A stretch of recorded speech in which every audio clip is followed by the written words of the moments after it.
Hello everybody and welcome to another Top 5 board gaming video. Today I'm going to be discussing games that do a really good job of doing player elimination. That said, before I get started, if you haven't done so already, please take a look at all my various social media pages as well as my Patreon. On all of those you'll be able to interact with myself as well as my channel in a bunch of really fun and interesting ways. That said, moving right into the video on player elimination. What do we mean by that? Well, lots of games have player elimination in some way, shape, or form, and it just means that one time you're playing and then the next time you're not for whatever reason, whether you ran out of land or funds or resources or health, anything like that, you're out of the game. The thing is, a lot of things do this and most of them do it kind of poorly, and some of them do it in the way where you're not actually out but you know you're not going to win. Risk is a really good example of this, where you're effectively eliminated but not technically. And then you have games like Werewolf that do this as well, but the game is so long and boring and tedious that you just can't sit around and wait for everybody else to finish. So most of the games that I picked for this particular one are relatively short and they handle the player elimination in a really good way. That said, as always, you guys know I love to hear from you. What are your thoughts on player elimination mechanics in general, and what are your favorite games that do it and why? That said, we're going to get started with my number 5. At number 5, I've got Exploding Kittens. This is kind of a weird, quirky, mostly social game, and that's why, first off, it's on this list, and second off, it's so low on the list. This is a very, very simple card playing and a little bit of drafting in it. It has a lot to do with luck, and it's just one of these sort of everybody's sitting around having a good time, and you want something to do, you want something to play. There's really not a lot of strategy to it. You're just trying to stop yourself from getting the various kittens that explode and get you out of the game. That said, the rounds are extremely fast, so even if you get eliminated, then it's probably going to be another round without too much time passed. But the nice thing about this one, it's a fun game to play with your friends, and it does a good job with the player elimination, but it's low on my list personally just because it doesn't have a lot of strategy to it. Exploding Kittens, my number 5. At number 4, I've got Coup. This is a great example of a social deduction game and kind of a thread that you'll see throughout this video for me personally. This is a relatively short round-by-round game where everybody has influence, that is to say face-down cards, that give you abilities. You can lie about the ones you have and use abilities of ones that you don't technically have, but people can call you out and then you can lose influence. Once both your influence are gone, then you're out of the round. And then, you know, you can come in later on and all that kind of stuff. That said, the rounds are a little bit longer than some of these other games, so it's not quite as fun, but at the same time, I really love the social deduction aspect of this game, and that's why I really, really enjoy it and why it's on this list. That said, it's lower down simply because the rounds tend to be a little bit longer, and if you lose influence early on, then you're kind of up a creek for the rest of that particular round, and once there's only 2 people left, if one of them only has 1 person, they're pretty much going to lose. But regardless, Coup is my number 4.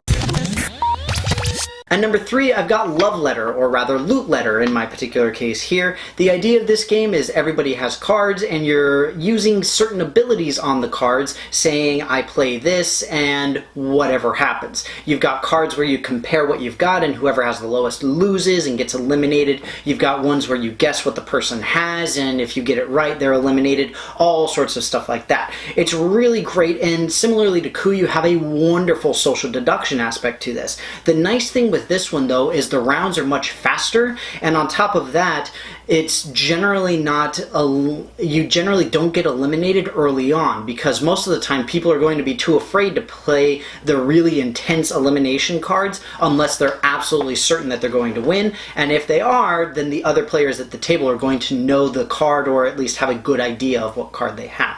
So this is a really fun, very, very fast game. It's extremely easy and quick to play, and you can play over multiple rounds. That's the idea, and whoever wins the most after 5, 3, whatever, wins. But regardless, Love Letter or Loot Letter in my case is my number 3. At number 2, I've got Welcome to the Dungeon. This is a relatively unique game in that it's not really cooperative, but it's sort of cooperative, and it's a little bit of push your luck type of thing. So it's a bit different from these other social deduction and social engineering types of things. And that's part of why I really like it, and not to mention it has a really nice fantasy theme to it.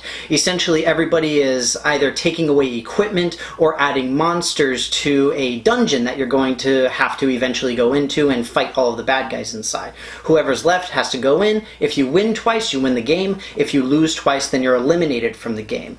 And just like with Love Letter, the nice thing with this is not only are the rounds relatively short, but you're not going to have to worry too much about being eliminated early on. It simply will not happen. So you're going to get a decent amount of playtime in this game, and more often than not, you can very easily play it safe and keep yourself in the game. So it's a really interesting balance between having your own self figure out, like, okay, I know what's in there and I know what's available for equipment wise, so do I think I can still make it? Yes, let's keep going, and things like that. Very cool. I really like the push your luck mechanic. I just love the game in general. The Welcome to the Dungeon, my number 2.